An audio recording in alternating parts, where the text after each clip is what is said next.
Guys, welcome back again to my channel. Welcome again to this wonderful channel. If you are new here, please subscribe and share. Let's get down to it. So someone Ekpa was asked a question in an interview, which I would like you guys to watch.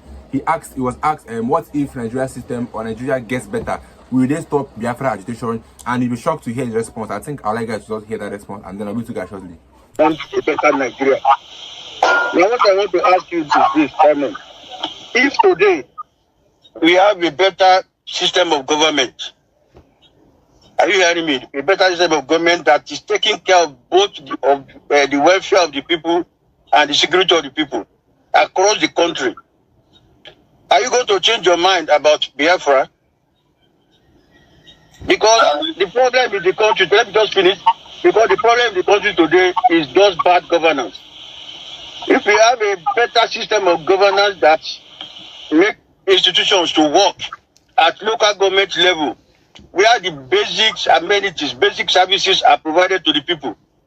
Education, healthcare, affordable foodstuff, good living condition, where all those basics are provided. And at the center, people are well represented across the country. So that nobody will talk of marginalization. Are you going to change your mind about Biafra? No. Why? Right, because Biafra is looking for a better government. Yeah, let me explain to you. Because, okay. this thing you are saying is not possible under Nigeria structure. Are you a Christian or Muslim? I'm a Christian. Even if you bring Jesus Christ to come and govern Nigeria, he can never change anything. Because even Jesus Christ was born, he was crucified and killed by people. Now, Nigeria was not structured to provide these things and this leadership we are talking about. And that is the problem of many of you, because if you understand the problem of Nigeria, you will be in the forefront like Sunday Igboho fighting for the liberation of Yoruba people. But because you do not understand that, that's why you are here to tell me if this work, if this happen, if this... where are you going to start? Okay, let me just answer you. Because me, I have gone too far.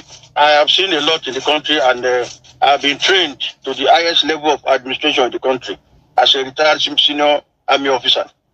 I looked at the problem of the country, and I decided to come up with a new constitution for Nigeria. I don't know if you can see a copy here. I came up with a constitution that takes care of all the tribes, all the what do you call it? All the groups in Nigeria. Please, if you are going to ever go visit Southeast, don't have your ID card though. If what? Don't ever go to Southeast with your ID card if you are in Nigeria army. No, I know there's problem in the Southeast now. We are trying to. I'm just advising you as person. No, I understand you. We are trying to solve problems now. You know one thing, Simon. When we got independence, we had problem in Nigeria when we were running parliamentary system. And how did the problem happen? The problem happened in the western part of the country. Today, if any group or any region decide to secede from Nigeria, and you don't have the right system of government, the same problem we are facing in Nigeria today, we will face it in any of the regions. Okay, so you believe the problem of Nigeria is in the constitution? Of course, that's why I have to write the new constitution. But that is not true. Let me explain. Adeni, we have less than 10 minutes, and there are 3 more people left. So let me address him, because his argument is based on the constitution that he claimed that once he presents this constitution, Nigeria will work. Now let me address him. The problem of Nigeria is not constitution. And when I listen to people talking about 1999 constitution as a problem, I just laugh at them. The 1999 constitution has a provision where they recognize a lot of rights. So have they respected that? There are provisions for Nigerians that are protected under this constitution of 1999. Have they respected that? That's what I'm saying. Now there are a lot of loopholes. Why are you bringing another constitution when they have not respected the one they have? That's what I'm saying. If the one that bringing is respected and it is practiced, it will cater for all the regions. That's what I'm telling you. Let them respect what they have first, which they have not respected. So what do you think? That one cannot work. I'm not in support of 1999 constitution. It has a lot of. But it is working to some extent. It is working on this exclusive. No, working for to the realites. They are exploiting. They are exploiting the loopholes to do things for their benefit. That's what I'm saying. That if if you and I, if you and I together now fight the loopholes, are able to block those loopholes and come with the right condition for the country will move on.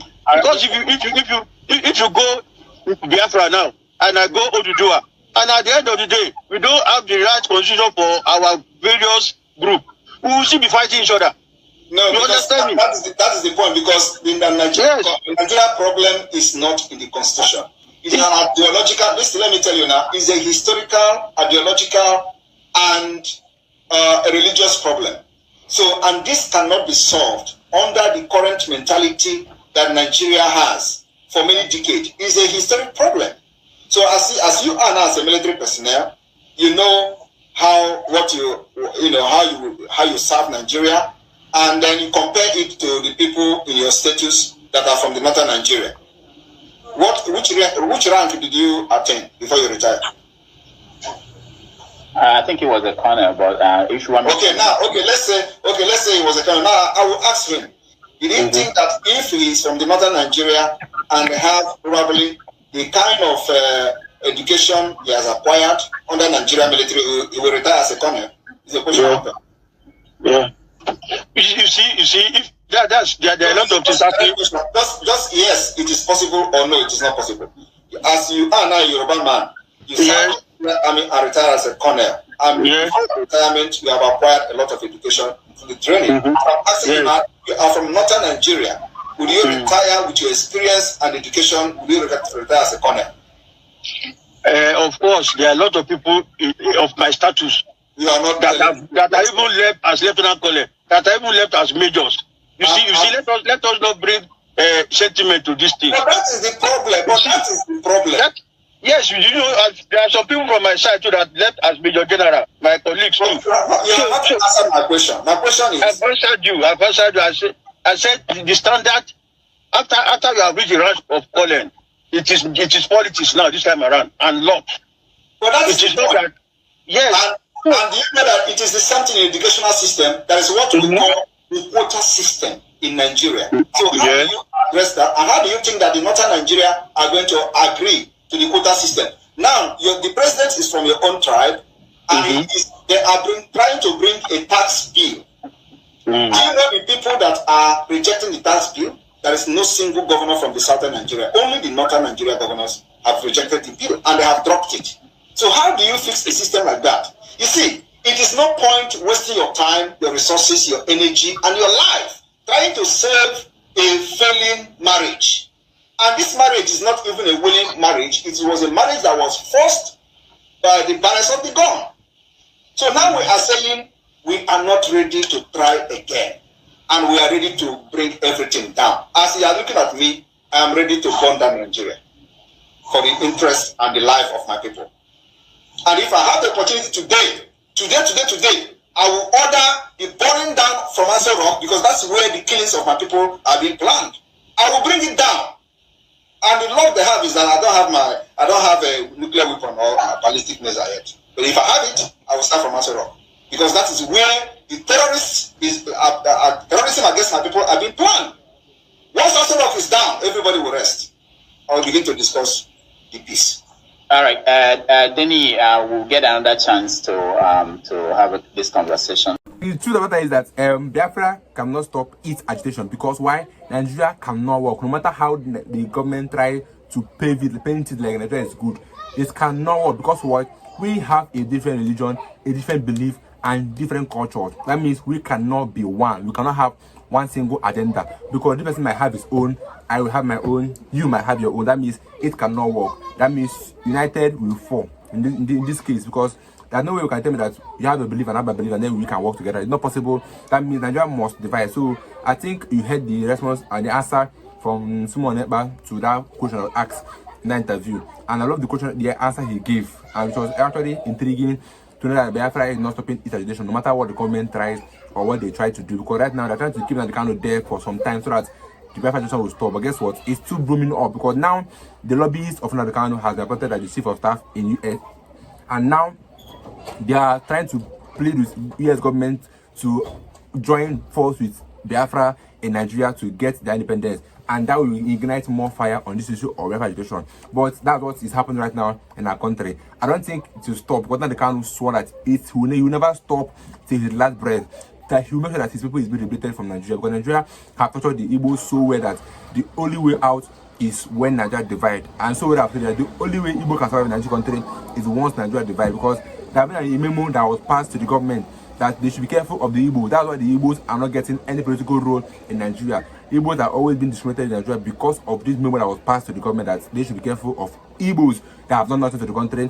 And then they termed the Igbos terrorists, whereas the same thing that Kanu said 2014 was what the Northern are saying now, that they want Nigeria to divide, and Nigeria have expired.